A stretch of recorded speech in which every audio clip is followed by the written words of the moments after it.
O vídeo dessa semana é particularmente dedicado aos arquitetos mais jovens, os recém-formados, os que estão formados há 2 ou 3 anos.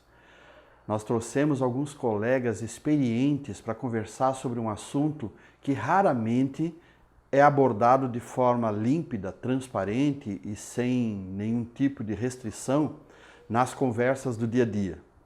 Nós vamos conversar sobre negociação e vendas. Em setembro de 1998, lá se vão mais de 22 anos, eu lancei meu primeiro livro, Marketing para Engenharia e Arquitetura. 9 anos depois, eu lancei meu quinto livro, que se chamava Negociar e Vender Serviços de Engenharia e Arquitetura. Nos dois casos, tratava-se do primeiro livro no Brasil sobre esses temas. Quem é mais jovem, formou-se nos últimos 5, 6, 8, 10 anos, pela quantidade de gente que hoje discute negociação e venda de serviços na internet, pode ter a impressão de que esse assunto sempre foi importante, sempre foi discutido e sempre houve quem tivesse alguma coisa para ensinar a respeito disso. Mas não é. O assunto era tabu até os anos 1990.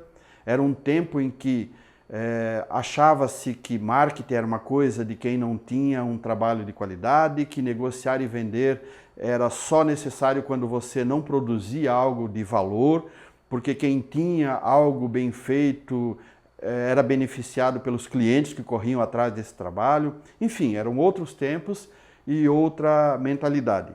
Hoje em dia há um consenso. Negociar e vender serviços de arquitetura é importante e é uma atividade que se sustenta no marketing e por isso a gente escolheu esses colegas experientes para falar de como eles lidam com essas questões no dia a dia dos seus escritórios. Seja bem-vindo a mais um vídeo da série Palavra de Arquiteto, dentro da série Empreender Arquitetura, do CAL Santa Catarina.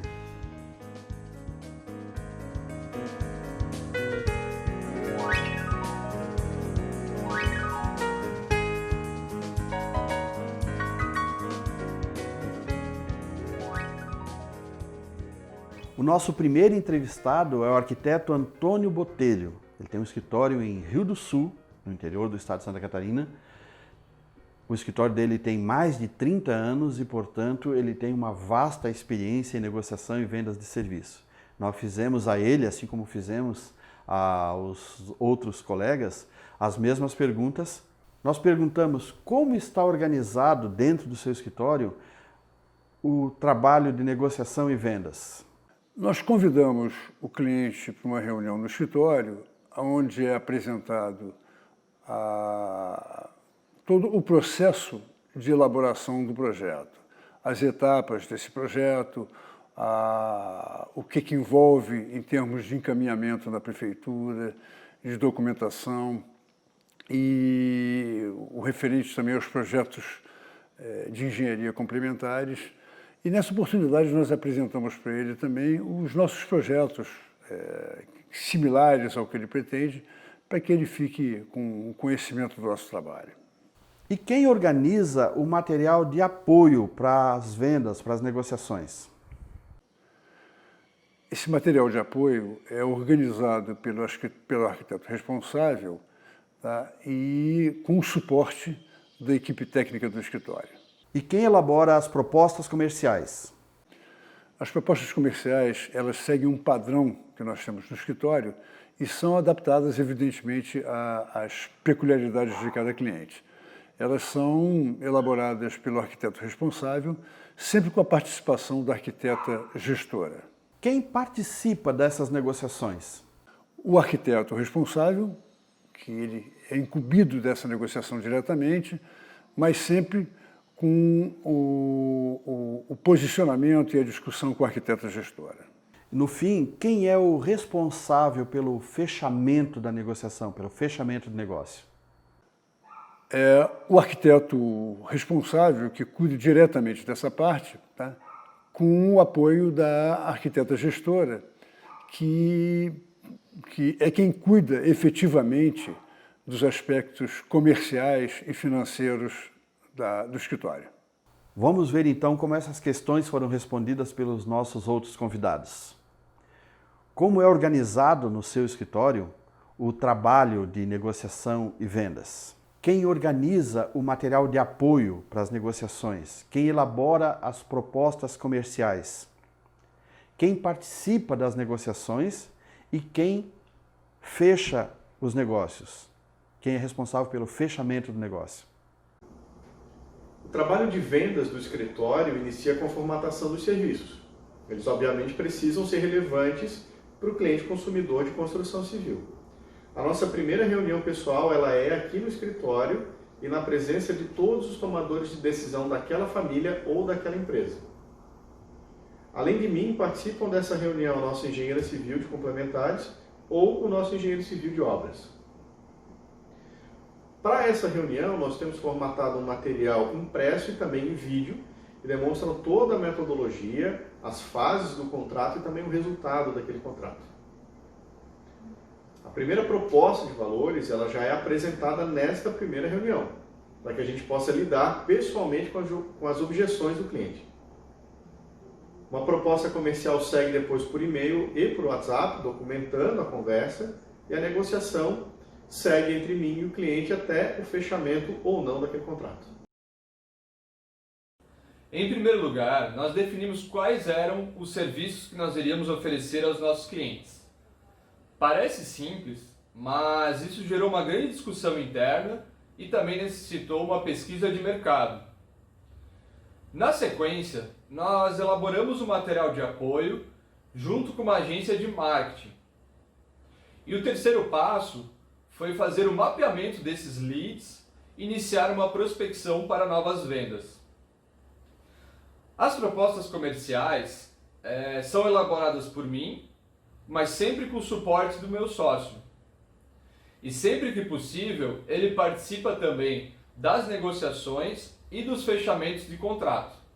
O Al Ries e o Jack True, num livro chamado Marketing para Prestadores de Serviços, eles destacam o fato de que o marketing é uma guerra por uma posição na mente do cliente. Então é importante a gente ter claro que no outro lado das trincheiras estão os nossos concorrentes. Por isso eu perguntei para os nossos colegas quem são os concorrentes de um escritório de arquitetura.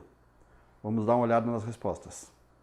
Na minha opinião, os principais concorrentes dos arquitetos são os prestadores de mão de obra irregular, pedreiros e empreiteiros que assumem obras sem uma empresa regulamentada, sem recolher imposto, sem recolher direito trabalhista. É impossível você concorrer no mercado com esse tipo de profissional, com esse prestador. É impossível você assinar responsabilidade técnica sobre o trabalho de uma pessoa assim. Arquitetos, engenheiros, construtoras regulamentadas, essas são fornecedores, são parceiros comerciais, você pode contratar um colega para trabalhar com você num projeto, numa obra. Além disso, o nosso mercado precisa entender o que é responsabilidade técnica, precisa consumir responsabilidade técnica, contratar o responsável técnico. E ninguém melhor do que nós e os nossos colegas, arquitetos e engenheiros, para difundir responsabilidade técnica. Eu já ouvi falar que o arquiteto tem vários concorrentes. O engenheiro civil, ou até mesmo aquele projeto pronto da internet. É legal a gente tentar desmistificar um pouco esses concorrentes. Por exemplo, o engenheiro civil eu não considero ele como meu concorrente. Pelo contrário, eu considero ele como parceiro. Inclusive, eu adiciono os serviços dele dentro do meu escopo de trabalho para os meus clientes.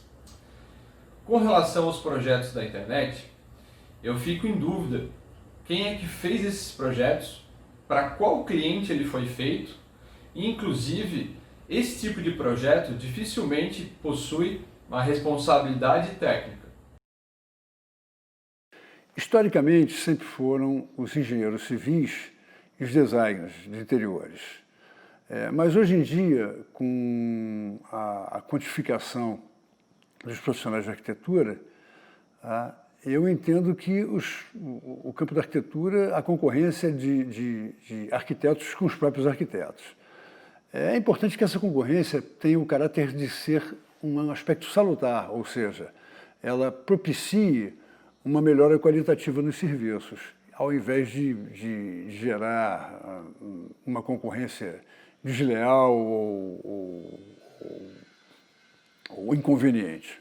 Para ampliar o nosso poder durante uma negociação, nada como acrescentar valor ao produto que está sendo oferecido, acrescentar valor ao escopo daquilo que está sendo disponibilizado ao mercado.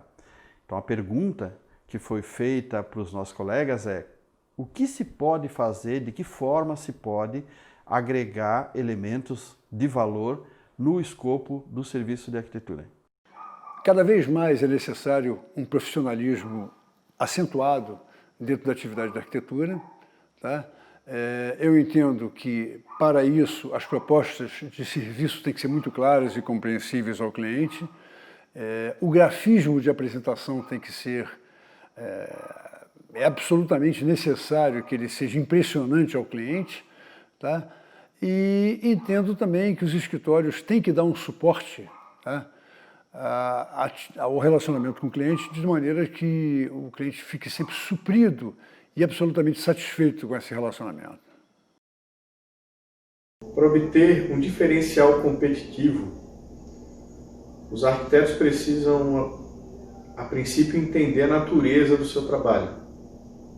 Entender que ele está inserido na construção civil e quais são as dores, quais são os medos do cliente.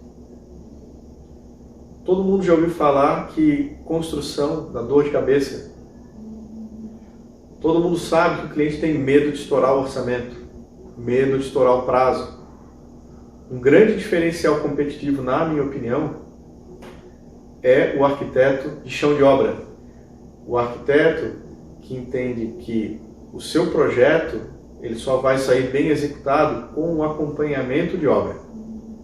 Na minha opinião, esse é um grande diferencial competitivo. E essa próxima pergunta ela é importante porque ela dá, de uma certa forma, uma orientação, especialmente aos mais jovens, de por onde esperar que um cliente alcance as portas do seu escritório. Qual é a principal fonte de novos clientes para o seu escritório? O relacionamento profissional, a divulgação dos clientes, de cliente para cliente, tá? O histórico do escritório, nós temos 30 anos de atividade profissional, e as redes sociais, que são absolutamente necessárias hoje em dia. A principal fonte de novos clientes do nosso escritório é a indicação, é o boca a boca.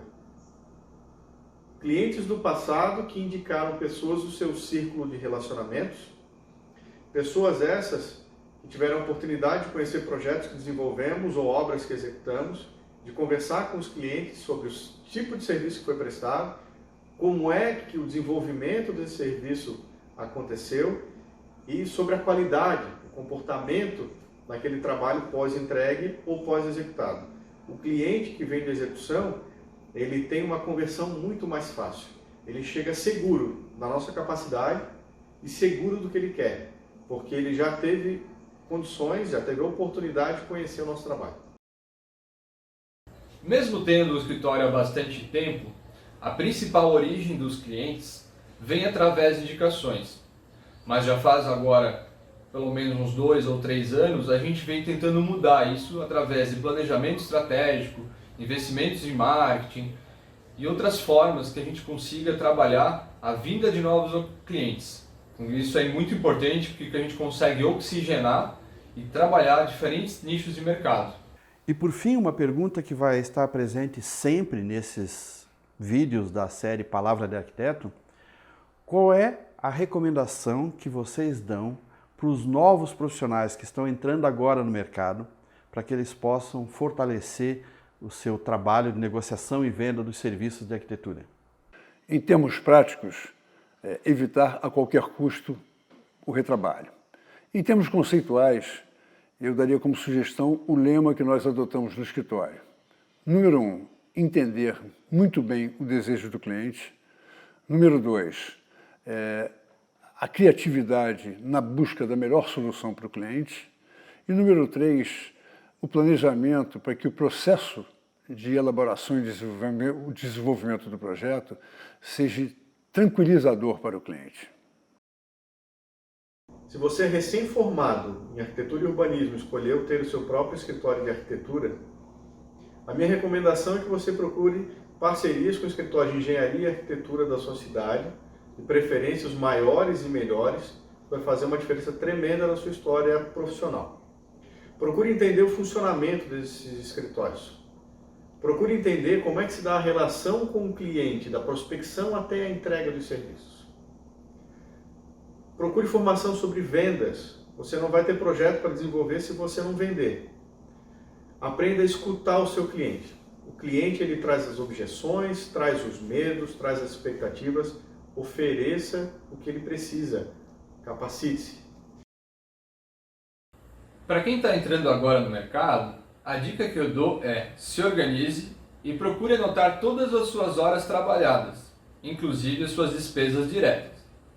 Procure também ampliar a sua rede de contatos, inclusive com outros colegas, através de núcleos, associações e eventos da sua área.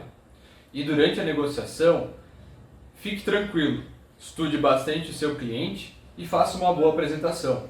Tivemos então esse presente com a presença desses colegas experientes que contribuíram de forma valiosíssima para a melhoria da qualidade das negociações e vendas, especialmente dos colegas arquitetos mais jovens. Quero agradecer muito o colega Botelho, de Rio do Sul, o colega Douglas, de Palhoça, e o colega Tiago, de Balneário Camboriú. Agradeço muito em meu nome, em nome do CAL Santa Catarina e em nome principalmente dos arquitetos mais jovens. E a gente se encontra nos próximos vídeos da série Empreender Arquitetura do CAL Santa Catarina.